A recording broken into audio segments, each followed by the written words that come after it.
Opso. Bon, ben aujourd'hui, on va aller droit au but, hein. Bon, c'est pas une formule que j'aime trop, puisque ça me fait penser aux chèvres du vélodrome. Mais bon, c'est pour la bonne cause. Bon, ça, c'était pour la petite blague. Alors, l'Ukraine. Mon message s'adresse d'abord aux dirigeants français. Bon, j'ai pas la prétention de penser qu'ils vont entendre mon message, mais bon, je pense que ça vaut la peine d'être dit quand même. Alors, vous, les dirigeants français, défenseurs de l'homme, des droits de l'homme, qui savez entrer un peu partout pour aller faire régner la paix, avec les armes bien souvent. Alors, lorsqu'il s'agit de rentrer en Libye, pour aller soi-disant libérer le peuple libyen de son dictateur de président, là, on négocie pas. On rentre directement, on tire sur tout ce qui bouge, on tue le colonel Kadhafi dans son pays, et on repart, en laissant des ruines derrière soi. Derrière vous.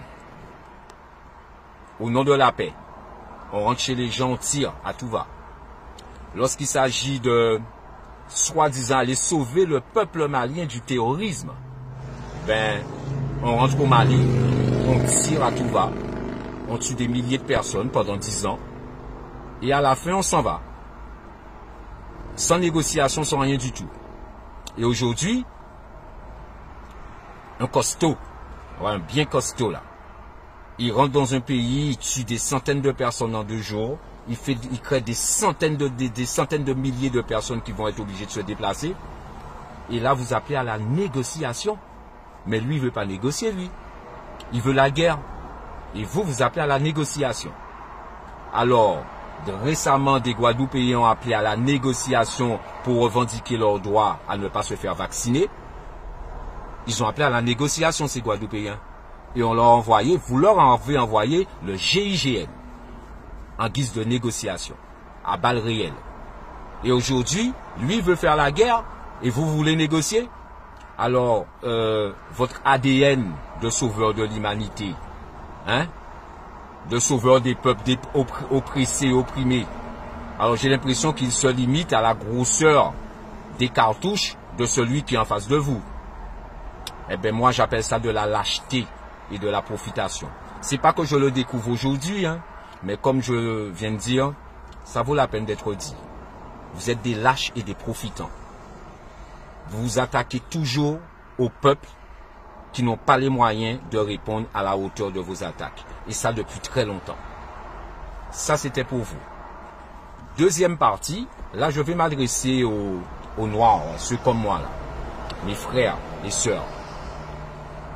Vous qui avez la gâchette ou la bouche facile quand il s'agit de critiquer massivement les Noirs comme vous. Regardez encore ce qui se passe en Ukraine.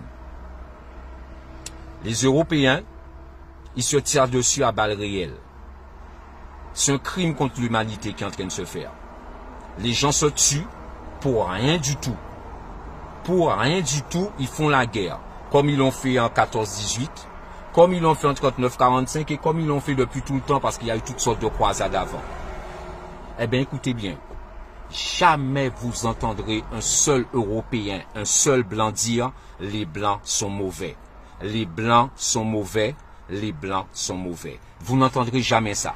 Vous entendrez des gens dire, des Blancs dire que l'intéressé est mauvais, un tel est mauvais, ceci n'est pas normal, mais jamais ils vont remettre collectivement en cause leur ethnie. Alors prenez-en de la graine.